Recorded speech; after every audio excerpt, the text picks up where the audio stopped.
Sino rito narinig niya na yung word na panalangin? Amen. Diba? Ngayon, may mga iba-iba tayong kaisipan ko ano ang prayer. Siguro maririnig ang prayer ko pag ito ay mahaba. Siguro kaya hindi narinig panalangin ko, kaikli-ikli. Tama ba? So, iba, ay, nahabaan nila. Siguro kung paulit-ulit yung aking sasabihin, marinig ng Diyos. Hello? Siguro kung ako ay, luluhod, ako'y papakinggan ng Diyos. Lahat yun mabuti. Okay? Pero tunay na panalangin, ay sabi mo pakikipag-usap sa Diyos. Sabi mo sa katalan mo, pakikipag-usap. Pakikipag-usap sa Diyos. The meaning of prayer is simple, very simple. It is talking to God.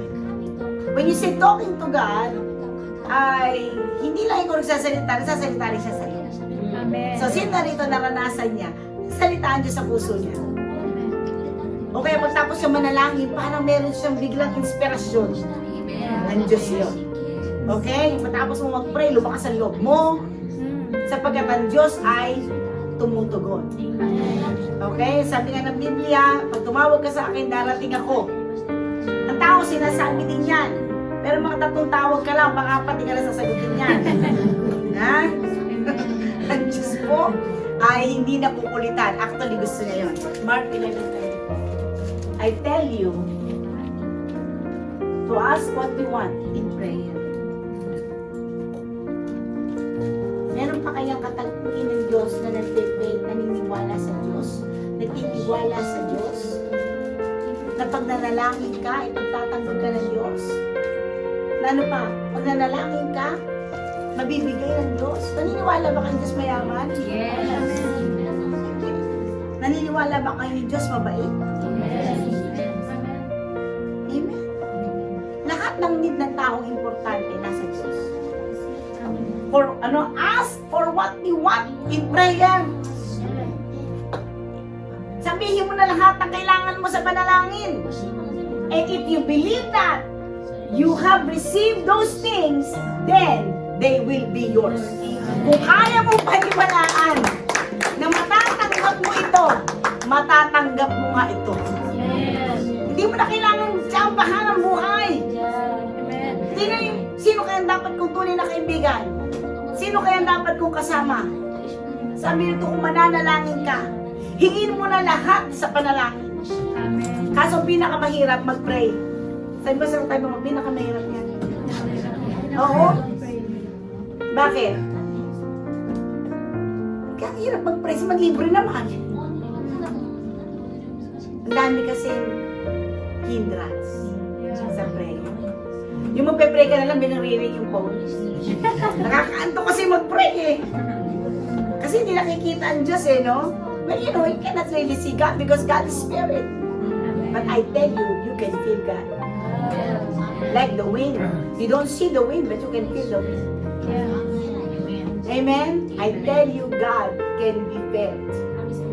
Amen? Meron ka bang kailangan? Direction ba sa buhay? Kailangan mo? Pray. Lord, ano gagawin ko? Susunod. Kagalingan ba?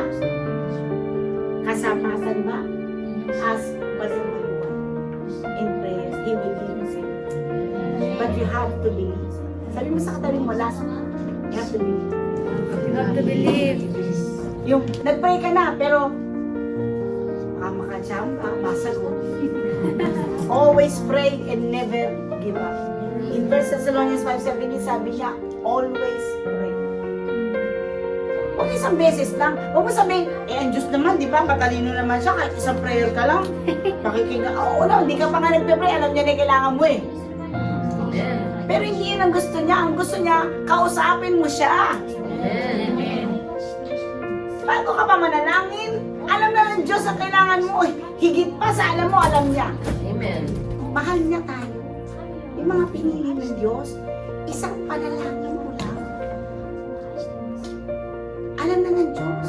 Pero lalo na kung hapon, maga, hapon, gabi, Amen. kinakausap mo siya, yun ang gusto ko encourage sa inyo. Never give up in prayer. Bagamat alam na ng Diyos ang panalangin mo, I encourage you, God is always with you.